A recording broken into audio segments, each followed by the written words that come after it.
सक्कूबाई कथा आती है कि वो बड़े अच्छे भक्त परिवार में जन्मी थी, पर उनका विवाह ऐसे दूषित खानदान में हो गया। ना वहां पर कथा होती थी, ना वहां सत्संग होता था, ना कीर्तन होता था, सब उल्टे सीधे खाने पीने वाले लोग। सक्कूबाई बेचारी चली तो गई ब्याह करके, पर बड़ी दुखी।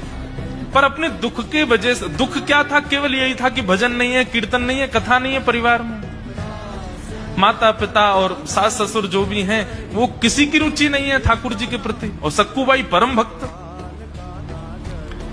तो सक्कूबाई अपनी सेवा में लगी रहती, जो उसको काम थे, अपने पति का ध्यान रखना, पूरे परिवार को संभालना, सब करती थी।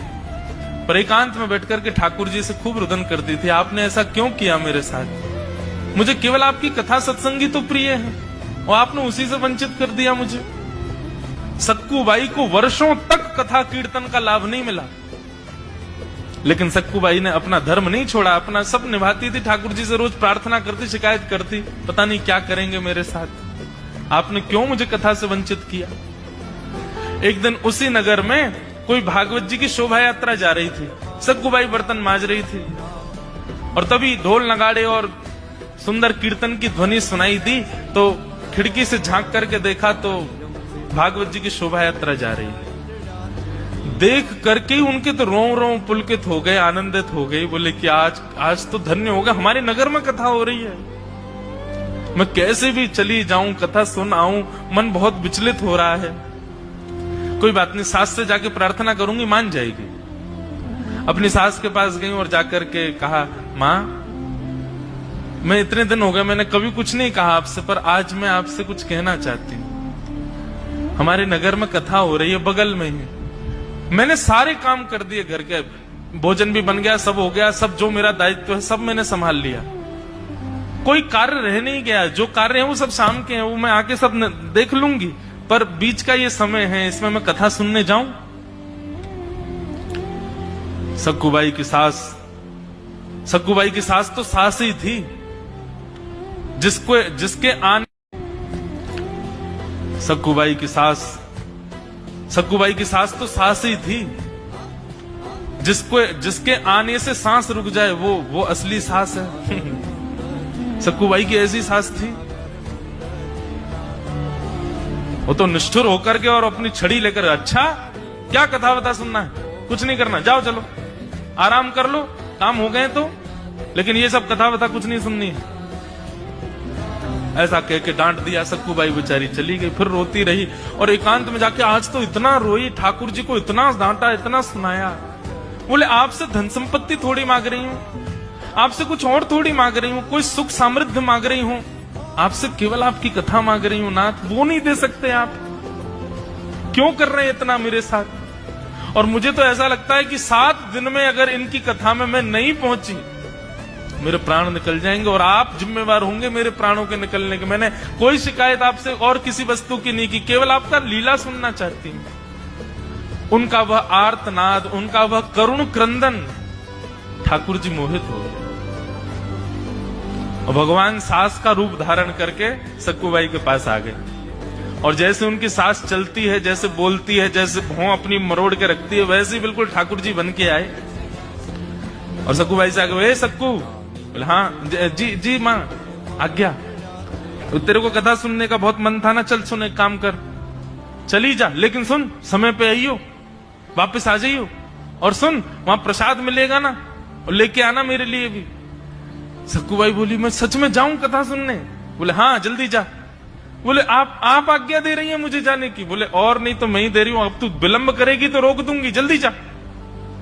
सक्कूबाई तो तुरंत महाराज वहां से उठ करके भागी, सीधी कथा में खूब नाची, खूब कथा सुनी, खूब रोई, कथा में आनंदित हो गई।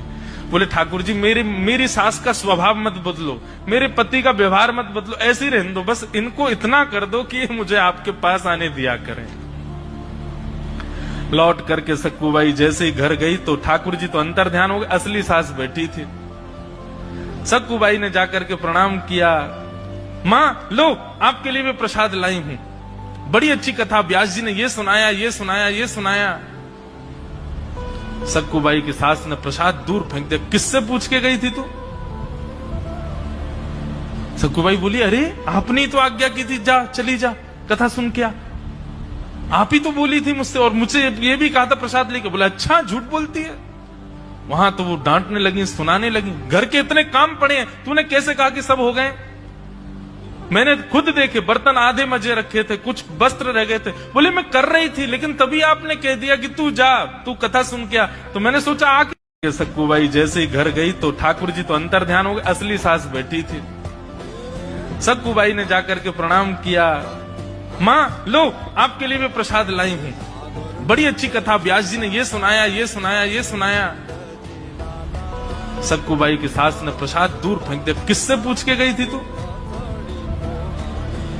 सक्कूबाई बोली, अरे आपने तो आज्ञा की थी, जा चली जा कथा सुन के आ। आप ही तो बोली थी मुझसे, और मुझे ये भी कहा था प्रसाद लेके। बोला, अच्छा झूठ बोलती है। वहां तो वो डांटने लगी, सुनाने लगी, घर के इतने काम पड़े हैं, तूने कैसे कहा कि सब हो गए? मैंने खुद देखे, बर्तन आधे मजे रखे थे, कुछ वस्त्र रह गए थे। बोले, मैं कर रही थी, लेकिन तभी आपने कह दिया कि तू जा, तू कथा सुन के आ, तो मैंने सोचा आके कर दूंगी बचा हुआ कार्य। सक्कूबाई की सास खूब नाराज हुई, बोली कि पता नहीं क्या हुआ, इन्होंने आज्ञा दी, खुद ही डांट रही है मुझको। भीतर जाकर के वो दिखाने लगी, देख बर्तन सारे यहां पर झूठे रखे हैं, तेने माजे नहीं। सक्कूबाई बोली, लेकिन यहां तो एक भी बर्तन झूठा नहीं है। सास ने जैसे देखा तो वहां तो सारे बर्तन धुले रखे थे, कोई भी झूठा नहीं।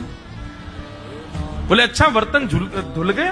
सास खुद सोच रही है, अभी तो झूठे देखे मैंने। दूसरी तरफ जाकर के बोली, अच्छा देख यहाँ पर वस्त्र सारे बिना घी लगाए रखे हुए हैं। बोले, नहीं वस्त्र तो सारे घी लगा के रख दिए, देखो। सास बोली, अभी तो मैंने ऐसे देखे थे, ये किसने किए? सक्कूबाई का नेत्र बंद हो गए और आभास होने लगा कि जब पहले सासू मां आई थी तो पता नहीं क्यों मुझे विश्वास ही नहीं हो रहा था कि आज्ञा कैसे दे सकती हैं, और जब मैंने उनका स्पर्श किया था तो मुझे बड़ी कोमलता का अनुभव हो रहा था। कहीं ऐसा तो नहीं श्री कृष्ण को मैं इतना डांटती हूँ, इतना सुनाती हूँ, वही तो नहीं आए थे कहीं? और ये सारे बर्तन धुलना और सारे कपड़े तय करना, ये कहीं कृष्ण ही तो नहीं करके गए? नेत्र बंद करके विचार किया तो अनुभव में ही ठाकुर जी सारी क्रिया करते हुए दिखाई दे गए, और सक्कूबाई समझ गई। वहीं बैठ गई अपने घुटनों पर और कहने लगी, नाथ अब कृपा करो, जब आ ही गए हो यहां तक, सब कर ही रहे हो तो फिर कृपा अनुग्रह करो ना। इतने में ही श्री ठाकुर जी प्रकट हो गए, और प्रकट होकर के सक्कूबाई के पूरे परिवार की मति सुमति कर दी, और सबके भाव जो थे कुभाव, उन सबको भाव में परिणत कर दिया, आदि आदि करके सक्कूबाई के ऊपर अनुग्रह किया। बोलो भक्तवत्सल भगवान की।